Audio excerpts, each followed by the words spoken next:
আপনি কি রিজিক নিয়ে চিন্তায় আছেন? শুনুন, আল্লাহ বলেন, যে আল্লাহর উপর ভরসা করে, আল্লাহ তার জন্য এমন রাস্তা খুলে দেন যেটা সে কল্পনাও করেনি। হালাল রিজিকের দোয়া।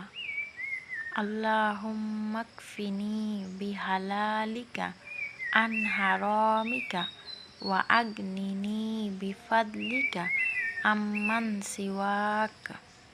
হে আল্লাহ, আপনার হালাল দিয়ে আমাকে হারাম থেকে বাঁচিয়ে রাখুন এবং আপনার অনুগ্রহে আমাকে অন্য সবার মুখাপেক্ষী হওয়া থেকে মুক্ত করুন। হালাল রিজিকের জন্য রাসূল সাল্লাল্লাহু আলাইহি ওয়াসাল্লাম শেখানো একটি দোয়া আছে।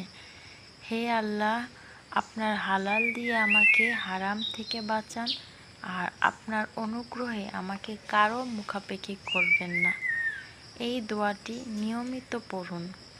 ফজরের পর নামাজ শেষে রিজিকের চিন্তা হলে রাসূল সাল্লাল্লাহু আলাইহি সাল্লাম ফজরের সময়ের জন্য দোয়া করেছেন, হে আল্লাহ, আমার উম্মার জন্য সকালে বরকত দিন। ফজরের পর ঘুম না দিয়ে দোয়া কাজ শুরু করুন। দিনে অন্তত 100 বার ইস্তেগফার পড়ুন, অথবা বাংলায় বলুন, আমি আল্লাহর কাছে ক্ষমা চাই। ইস্তেগফার রিজিকের বন্ধ দরজা খুলে দেয়। রিজিক কমে যাওয়ার 5টি বড় কারণ: হারাম উপার্জন, নামাজে গাফিলতি, বাবা মার অবাধ্যতা, আত্মীয়তার সম্পর্ক ছিন্ন করা, কৃতজ্ঞ না হওয়া মানে আল্লাহর শুকরিয়া আদায় না করা। এই 5টা ঠিক হলে রিজিকও পরিবর্তন আসে।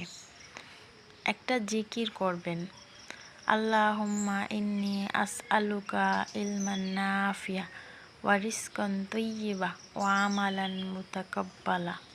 হে আল্লাহ, আমি আপনার কাছে পবিত্র রিজিক চাই, উপকারী জ্ঞান চাই এবং কবুলযোগ্য আমল চাই। ফজরের নামাজের পর পড়া সুন্নত।